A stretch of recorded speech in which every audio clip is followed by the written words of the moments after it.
ሰላም ጤና ይስጥልን እንደምን አላችሁ? ይህ የኢንተራንስ ሀብ መተግበሪያንና አገልግሎትን ለመጠቀም የሚያስፈልጉትን መመሪያ እንዲሁም አጠቃላይ የአጠቃቀም ሂደትን ለማስረዳት የተዘጋጀ ወይንም የታሰበ ቪዲዮ ነው። እንደምትመለከቱት ይህ አፕሊኬሽን ከፕሌይ ስቶር እንዳወረዳችሁት የምታገኙት ገጽታ ይህንን ይመስላል። አጠቃላይ አጠቃቀሙን እንድትረዱ ይረዳን ዘንድ ሙሉ መረጃ እንስጣችሁ። እንግዲህ በቅድሚያ ማድረግ ያለባችሁ ነገር ቢኖር እዚህ ጋር የእናንተን ስልክ ቁጥር ታስገባላችሁ። እንግዲህ ስልክ ቁጥር ስታስገቡ የእናንተ ስልክ ቁጥርና የኢትዮጵያ ኮድ መሆኑን አረጋግጡ። እኛም ደግሞ በመጀመሪያ ላይ ኢትዮጵያ እንዲሆን አድርገንላችኋል ማለት ነው። በመቀጠል አዲስ ከሆናችሁ ወደ ተጨማሪ መረጃ ማሰባሰቢያ ገጽ ይወስዳችኋል። እንግዲህ እዚህ ጋር ትክክለኛውን መረጃ አስገቡ። እንዲሁም ከመተግበሪያው የምትፈልጉትን ነገር ሙሉ። ይህንን መረጃ ካሟላችሁ በኋላ እኛ አዲስ የመመዝገቢያ መንገድ ተጠቅመናል። ይህም ስልክ ቁጥራችሁንና የስልካችሁን ቀፎ በአንድ ላይ ያይዘን መረጃውን እናስቀምጣለን። ይህም ማለት የእናንተን ስልክ ቁጥር ከእናንተ ስልክ ቀፎ ጋር አብረን መስግበነዋል ማለት ነው። እንግዲህ እንደምታዩት ቀጥታ ወደ ዋናው የአፕሊኬሽኑ ክፍል ስትገቡ ከታች በኩል የተቀመጡት 4 ቁልፎች አሉ አይደለ? እንደምታዩት ሆም አለ፣ ኤግዛምስ አለ፣ ኢንተራንስ ሀብ ሜጋ እና ሳይት ናቸው። እነዚህን እስቲ አንድ በአንድ እንመልከታቸው። በሆም ፔጅ ላይ እንደምታዩት ቀጥታ አጠቃላይ የአፑ ኮር አገልግሎቶች ተቀምጠዋል። ከላይ አስ ዲፎልት ፕላትፎርም ላይ ይገኛል። ይህ ናሽናል ኤግዛሞችን ወይም ደግሞ ፈተናዎችን እና ኢንተራንስ ሀብ ሜጋ ኮርሶችን ከዚህ ቀጥታ ሪተርን እንድታደርጉ ያደርጋል። ግሬድ 12 እና ሪሜዲያል ክፍል ተቀምጠዋል። አፕሊኬሽኑን ለወዳጅ ጓደኞቻቸው የምታጋሩበት ሼር፣ እኛን የምታገኙበት ኮንታክት አስ፣ እንዲሁም አንዳንድ ነገሮችን ከፈለጋችሁ ኒድ ሄልፕስ እዚህ ሆም ፔጅ ላይ ታገኛላችሁ ማለት ነው። እንዲሁም የኢንተራንስ ሀብ ፕሪሚየም ሰብስክሪፕሽን ፔጅ ተቀምጠዋል። ለ12ኛ ክፍል እና ለሁሉም የኢንተራንስ ሀብ ሜጋ ኮርስ ፕሪሚየም ሰብስክሪፕሽን ፍሪ ከዚህ ቀጥታ በመግባት ምን ያህል እንደሆነ መመልከትና ኢንሮል ማድረግ እንዲያስችል ተደርጓል። በዛ ምልክት ተቀምጧል። በመቀጠል ደግሞ ዋትስ ኒው የሚለውን በምትነኩበት ወቅት የዛሬውን ትምህርት ምን እንደሆነና ስንት ሰዓት እንደሚሰጠው አካቶ ብቻ በአጠቃላይ በየዕለቱ የሚከናወኑት ድርጊቶች መረጃ የምታገኙበት ቦታ ሆኖ ተሰርቷል ማለት ነው። ምን አዲስ ነገር አለ ብላችሁ ካሰባችሁ ወደዚህ ገጽ በመግባት ሙሉ መረጃ በጽሁፍ እንደዚሁም ደግሞ በቪዲዮ መመልከት ትችላላችሁ። ሌላ how to use የሚለው ጋር እንግዲህ ይህ አሁን መረጃውን እየሰጠናችሁ ያለው ቦታ ላይ ናችሁ ማለት ነው። ይህ ቦታ ደግሞ የአፕሊኬሽን አንድሮይድ ቨርዥን በተቀያየረ ቁጥር እኛም አዳዲስ ስለ አፕሊኬሽኑ መረጃ የምናጋራችሁ የአፕሊኬሽኑ ገጽታ ቦታ ነው ማለት ነው። እንግዲህ በዚህ ኢንተራንስ ሀብ አፕሊኬሽን ቨርዥን ሙሉ ለሙሉ ተግባራዊ የተደረገው መረጃ አሁን እያገኛችሁ ነው ማለት ነው። እንደምትመለከቱት ቀጥሎ የሚገኘው ቁልፍ ሌላ ምንድነው? ኤግዛምስ ነው። ከቁልፎቹ ገጽ መካከል ኤግዛምስ ነው። ይህ ኤግዛምስ ቁልፍ ላይ ደግሞ ያለፈው የ12ኛ ክፍል ፈተና ከማብራሪያ ጋር የ45 ዓመት በላይ ተካቷል። ከ1972 እስከ 2016 ዓመተ ምህረት እንዲሁም የ10ኛ ክፍል ደግሞ ከ1995 እስከ 2010 ድረስ በማብራሪያ የቀረበበት ሁኔታ አለ። ይህ ኤግዛምስ የሚለው ቁልፍ በዋነኝነት 3 ነገሮችን አካቷል። አንደኛ በዓመተ ምህረት የተከፋፈሉ ፈተናዎች ናቸው። ማለትም የ10ኛና የ12ኛ ክፍል ለየብቻ ማለት ነው። በሁለተኛ ደረጃ ደግሞ የ10ኛ ክፍልና የ12ኛ ክፍል በምዕራፍ ተከፋፍሎ የቀረበበት ሁኔታ ነው።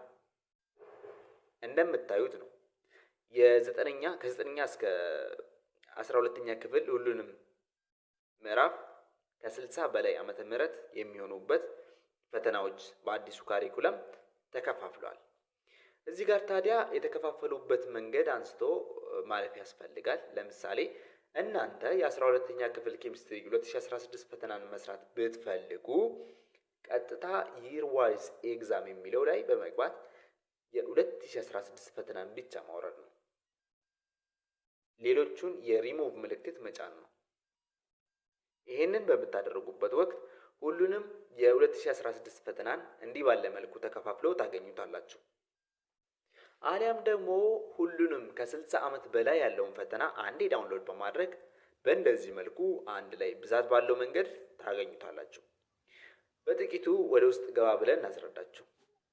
እንደምትመለከቱት በሁለት አይነት መንገድ ጥያቄዎችን እንድትሰሩ ያጠቃቀም ጥያቄዎች ይቀርብላችኋል።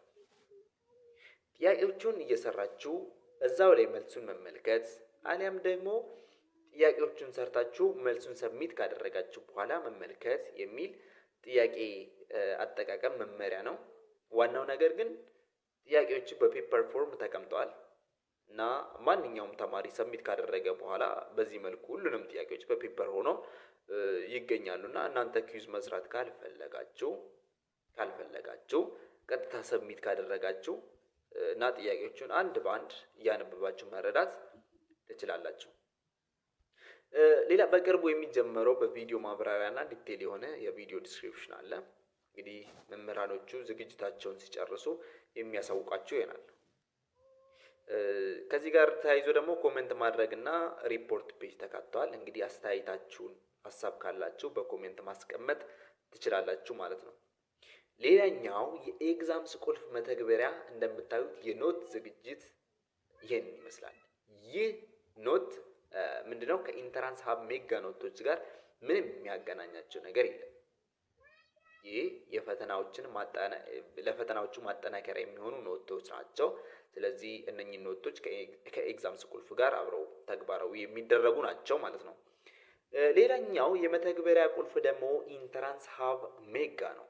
ኢንተራንስ ሀብ ሜጋ እንግዲህ ይህ ቁልፍ በጣም የሚገራርም የትምህርት ስርዓቶች ተካቶበታል። በዋነኝነት በኢንተራንስ ሀብ ሜጋ ገጽ ላይ እንደምትመለከቱት ከ6ኛ ክፍል እስከ ፍሬሽማን ድረስ ትምህርቶችን የሚገኝበት ቦታ ሆኖ ተሰርቷል። እንግዲህ እዚህ ገጽ ላይ ሃው ቱ ዩዝ እና ክላስ ኢንፎርሜሽን የሚሉ ቁልፎች ተቀምጠዋል። ሃው ቱ ዩዝ የሚለው ገጽ በምትነኩበት ጊዜ ስለ ኢንተራንስ ሀብ ሜጋ ሙሉ መረጃ በቪዲዮ የምታገኙበት ቦታ ነው። ክላስ ኢንፎርሜሽን አዳዲስ ስለሚጨመሩት የሜጋ ፕሮጀክቶች መረጃዎችን እናስቀምጣለን። አሁን ወደ ኢንተራንስ ሀብ ሜጋ ኮርስ አጠቃቀም አጠር አድርገን ለማስረዳት እንሞክር። የ12ኛ ክፍል ትምህርት ኢንተራንስ ሀብ እንዴት እንደቀረበ እንሞክር። እንግዲህ ግሬድ 12 የሚለው ቁልፍ እንደተጫናችሁ የምታገኙት ገጽ ይሄን ነው። ከላይ በኩል እንደምታዩት ሌክቸርስ፣ ዴይሊ ኤግዛምስ፣ ሚድ እንደ ሞዴል እና ፕሪ ኢንተራንስ ኤግዛም ተቀምጠዋል። በተጨማሪም ከሱ ወረድ ብሎ ደግሞ ምናለ አቴንዳንስ እና ኦፔን ስኬጁል ተቀምጠዋል። በቅድሚያ እነኚህን ሁለት ቁልፎችን እናብራራላችሁ እና ወደ ሌሎቹ እንገባለን። አቴንዳንስ እና ኦፔን ስኬጁል ለዚህ ገጽ ዋናውና መሰረታዊ ተግባር ነው። ለምሳሌ አቴንዳንስ የሚለውን ቁልፍ ለማወቅ በቅድሚያ ኦፔን ስኬጁል የሚለውን ቁልፍ በመንካት የተቀመጠውን የኢንተራንስ ሀብ የትምህርት ስኬጁል መመልከት ያስፈልጋል። እንግዲህ ይህ ስኬጁል እናንተ ትምህርቶቹን እየተከታተላችሁ ያላችሁት ከኢንተራንስ ሀብ ዝግጅት ጋር እኩል ከሆነ እና ቀን በቀን ከመረጃዎቹ ጋር እየተከታተላችሁ ከሆነ እነኚህን አሁን ቀጥዬ የምነግራችሁን ነገር ማድረግ ያስፈልጋል ማለት ነው። ሙሉ ስኬጁሉን በማየት የሌክቸር ስኬጁል መቼ ነው የሚቀርበው ሰዓቱንና ቀኑን በመመልከት እንዲሁም ደግሞ ምን ትምህርት ነው የሚሰጠው የሚለውን ጭምር ተካቶ ተቀምጧል። ስለዚህ ሌክቸሮቹን ለማግኘት ስኬጁሉ ላይ በተቀመጠው ሰዓት በመሄድ አቴንዳንስ መሙላት ያስፈልጋል። እንግዲህ እዚህ ጋር ማወቅ ያለባችሁ አቴንዳንስ እንደሞላችሁ አውቶማቲካሊ ነው የዕለቱ ትምህርት ሌክቸር ፔጅ ላይ የምታገኙት።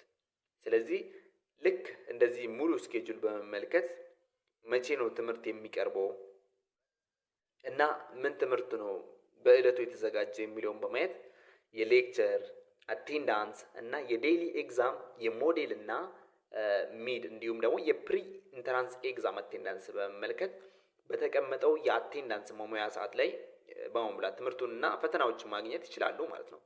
አጠቃላይ ማወቅ ያለባችሁ ነገር አቴንዳንስ በተቀመጠው ሰዓት ስትሞሉ አውቶማቲካሊ የዕለቱን ትምህርቱን እና ፈተናውን ገጹ ላይ ተቀምጦ ታገኙታላችሁ ማለት ነው። ነገር ግን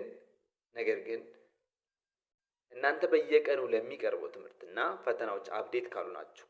ይህንን ፕሮሰስ ለመሙላት ደግሞ በጭራሽ አይጠበቅባችሁም ወይ አያስፈልጋችሁም ማለት ነው።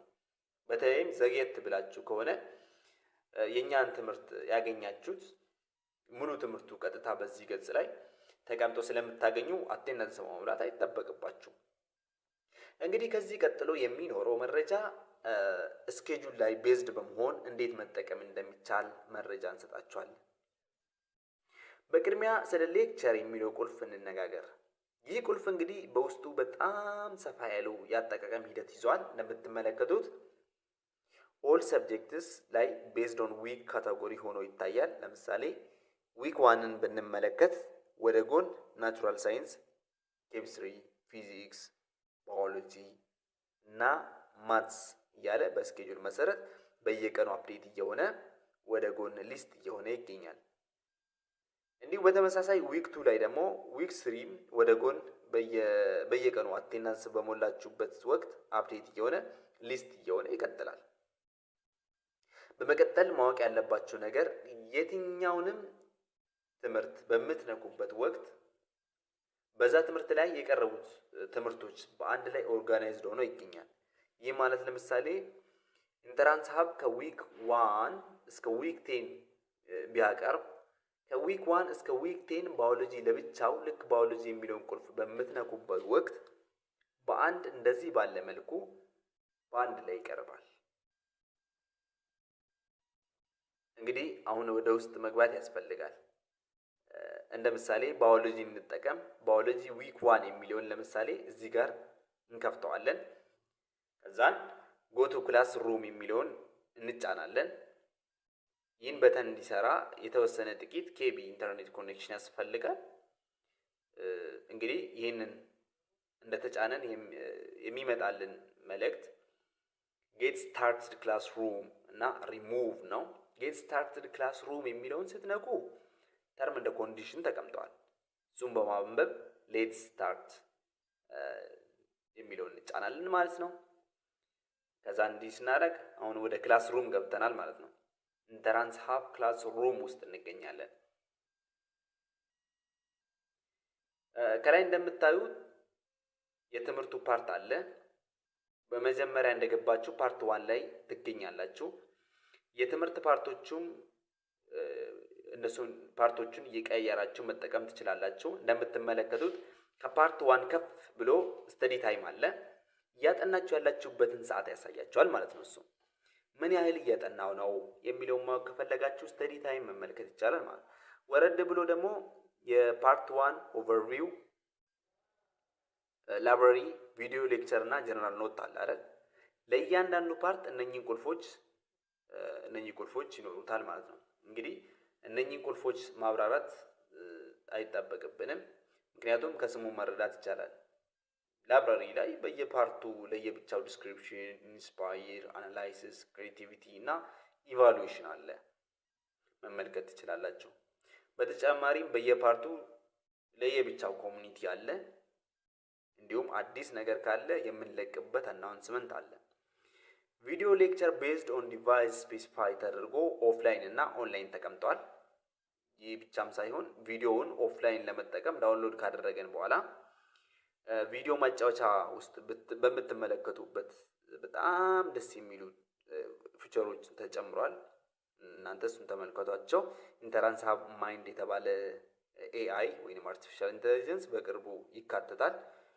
የቪዲዮ ትምህርት እና የጽሁፍ ትምህርት በተጨማሪም ጥሩ ማብራሪያ የሚያቀርብላችሁ ኤአይ ነው። ሌላኛው ወደ ኢንተራንስ ሀብ ሜጋ ዋናው ገጽ ስንመለስ የሚድ አንድ ሞዴል እና የፕሪ ኢንተራንስ ኤግዛም ፊቸር የተወሰነ መልኩ መናገር ያስፈልጋል ማለት ነው። እንግዲህ እዚህ ጋር መታወቅ ያለበት ነገር ፕሪ ኢንተራንስ ኤግዛም እና ሞዴል ኤግዛም ለአንድ ሰብጀክት መፈተን የሚቻለው አንዴ ብቻ ነው። ስለዚህ ስትከፍቱት በጥንቃቄ ኢንስትራክሽኑን ማንበብ አይረሳ። ውጤት ከመልስና ማብራሪያ ጋር በ24 ሰዓት ውስጥ ታርሞ በአናውንስመንት መልክ ይነገራቸዋል ማለት ነው። ሌላኛው ቁልፍ ደግሞ ሳይት ነው። ይህ ቁልፍ እንግዲህ የእናንተን ፕሮፋይል እና ድርጅቶች ያቀረቡልንን መተግበሪያዎችን በመጠቀም የዩቲዩብ፣ የቴሌግራም፣ የዌብሳይት ሊንክ እንደምታዩት ከላይ ተቀምጠዋል። እንዲሁም ደግሞ የሶስተኛ ወገን መተግበሪያዎች ላይ የምናጋራችሁን ትምህርቶችና አገልግሎቶች እንደምትመለከቱት ምን እንደምታገኙም ጭምር በጽሁፍ ተቀምጠዋል። እናም ፈተናዎች ላይ የሚኖራችሁ መስተጋብር በዚሁ ሳይት ላይ ፕሮግሬስ፣ ሂስትሪ እና ቡክ ማርክስ ተቀምጠዋል ማለት ነው። እንግዲህ ውድ የኢንተራንስ ሀብ ተማሪዎቻችን የአገልግሎታችን ተጠቃሚ ስለሆናችሁ እናመሰግናለን። መልካም ጊዜ፣ መልካም የትምህርት ጊዜ ይሁንላችሁ። በሌላ መረጃ እንገናኛለን። ቸር ቆዩልኝ።